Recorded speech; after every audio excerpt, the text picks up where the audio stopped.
du sable de l'Arabie Saoudite à Granville, maintenant dans la Manche, chez un maître artisan saurisseur, un fumeur de poissons.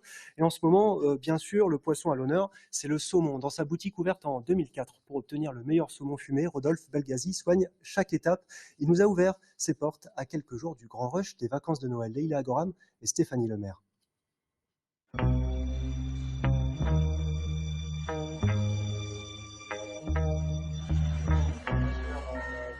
Bonjour. Bonjour, vous êtes Rodolphe? Oui, bonjour. Bonjour Rodolphe, merci de nous accueillir. Alors Rodolphe, je voulais vous demander d'abord, vous n'êtes pas pêcheur, vous n'êtes pas non plus éleveur de saumon. Comment on vous appelle? On est saurisseur, c'est-à-dire que nous, on achète le poisson et on va le transformer et principalement le fumer.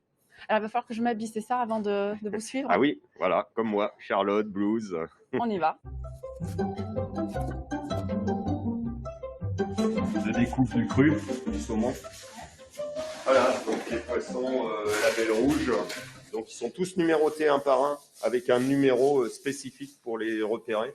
Donc c'est la ferme Lobdwart qui est située en Écosse, avec qui je travaille depuis 20 ans. C'est la dernière ferme indépendante en Écosse. Ils fournissent la table royale d'Angleterre, des chefs étoilés. Voilà, donc c'est des petites quantités.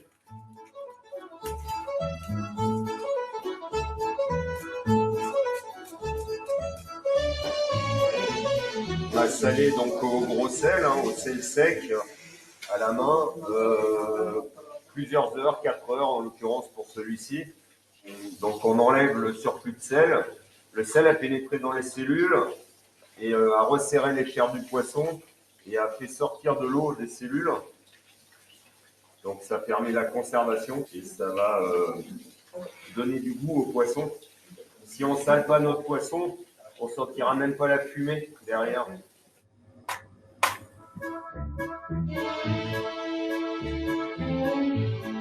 On fume tout au hêtre, c'est un bois très courant pour fumer en France. C'est un bois neutre qui ne contient pas de tanin, qui va porter le goût fumé, mais qui ne va pas donner d'autres typicités particulières au poisson.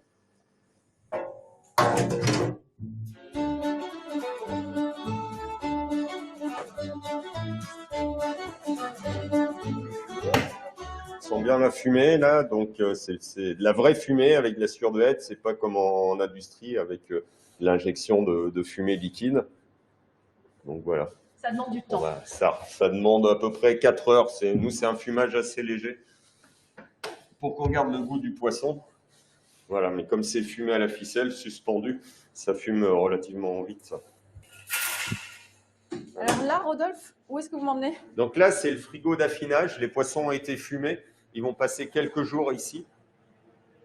Ça sent hyper bon. Ah oui, bah là, c'est fumé, quoi. Donc... ça sent le fumé.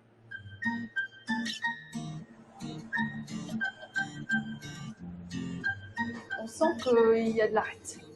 Là, il y a effectivement 32 arêtes qu'on doit enlever avant de pouvoir trancher le filet de saumon. Sinon, le couteau va riper dessus et on va louper notre tranche. Cette étape-là, c'est une étape qui peut être industrialisée, mais que vous faites ici spécialement à la main. Oui, ici, nous, on tranche tout à la main.